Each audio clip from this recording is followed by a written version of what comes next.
Hi friends, welcome back to my channel hello SR kitchen. ఈరోజు మన recipe వచ్చేసి మినపవడలు. వీటినే ఉద్ది వడలు అని కూడా అంటారు. మామూలుగా మనం హోటల్స్ అయితే చూస్తుంటాం వీటిని.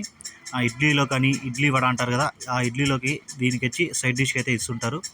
మనం చాలామంది వీటిలో సాంబార్ కానీ చట్నీ కానీ వేసుకొని తింటుంటారు మార్నింగ్ పూట టిఫిన్ టైంలో.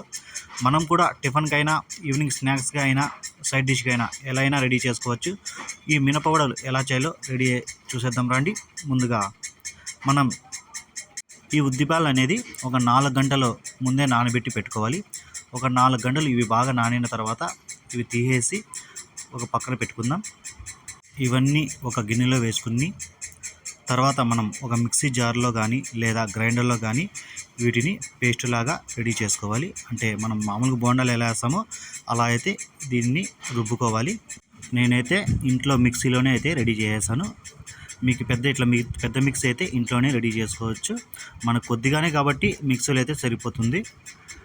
ఇలా మొత్తం వేసుకున్న తర్వాత వీటిని ఒక అర్ధ గంట సేపు ఫ్రిడ్జ్లో అయితే పెట్టేయండి, లేదా మూత పెట్టి పక్కన పెట్టుకోండి. ఒక హాఫ్ అన్ అవర్ ఖచ్చితంగా ఇవి పక్కన పెట్టాలి.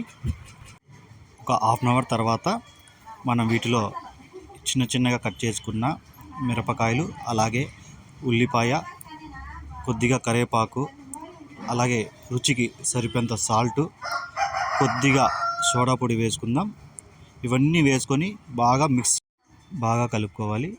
ఇవన్నీ ఈ ఉల్లిపాయ, ఈ మిరపకాయలన్నీ ఈ పిండిలో బాగా కలిసిపోవాలి. అలా అయితే కలుపుకోవాలి. మీకు ఈ పిండి ఏమన్నా ఇలా లూజ్గా ఉంటే, అంటే ఎక్కువ పలసాగా ఉంటే మీరు వీటిలో కొంచెం బియ్యం పిండిని కూడా యాడ్ చేసుకోవచ్చు. లేదు సరిపోయింది అంటే ఏం కలపకండి, ఉంటే కొంచెం బియ్యం పిండి కలుపుకోండి అంతే. తర్వాత మనకి డీప్ ఫ్రైకి సరిపోయేంత ఆయిల్ వేసి ఆయిల్ బాగా హై ఫ్లేమ్లో వేడి చేయాలి. తర్వాత మనం ఈ వడలు వేసేటప్పుడు మీడియం ఫ్లేమ్లో పెట్టి మనం వీటిని బాగా ఉడకనివ్వాలి. మనకి హై ఫ్లేమ్లో పెట్టేస్తే పైన మాత్రం బాగా కాలిపోతాయి, లోపలైతే ఉడకవు. కాబట్టి మనం వీటిని మీడియంలోనే బాగా వీటిని ఉడికించుకోవాలి. ఇలా వేసిన 1 నిమిషం పాటు కలపకండి, ఎందుకంటే పిండి కాబట్టి విరిగిపోతుంది. 1 నిమిషం అయిన తర్వాత ఈ వడలని ఆ పక్కకి ఈ పక్కకి టర్న్ చేసుకోండి. ఈ వడలు బాగా గోల్డెన్ కలర్ రావాలి.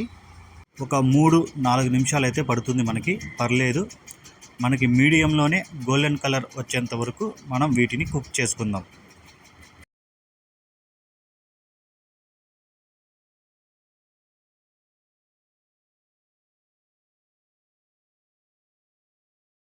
చూడండి, మనకైతే ఇవి బాగా గోల్డెన్ కలర్ వచ్చేసాయి. ఎలా వచ్చాయో ఇలా వస్తే మనం తీసేసి ఒక గిన్నెలో అయితే వేసుకోవాలి. తర్వాత మిగిలిన పిండిని కూడా ఇలాగే వేసుకోవాలి. మనకి ఈ వడలు ఏ సైజులో కావాలో ఆ సైజులో అయితే వేసుకోండి. మనకి ఈ డీప్ ఫ్రైకి ఎన్ని సరిపోతాయో అన్ని మాత్రమే వేసుకోండి. ఇంకోసారి, రెండోసారి, మూడోసారి అయినా వేసుకోవచ్చు. చూసారు కదా ఈ మినపవడలు ఎలా చేయాలో. ఒకసారి నేను చెప్పినట్టు ట్రై చేయండి. ఎలా వచ్చిందో కామెంట్ చేయండి. ఈ రెసిపీ కానీ మీకు నచ్చితే లైక్ చేయండి, షేర్ చేయండి, అలాగే సబ్స్క్రైబ్ చేసుకోండి. మీరు సబ్స్క్రైబ్ చేసుకుంటే నాకు సపోర్ట్గా ఉంటుంది. Thank you all.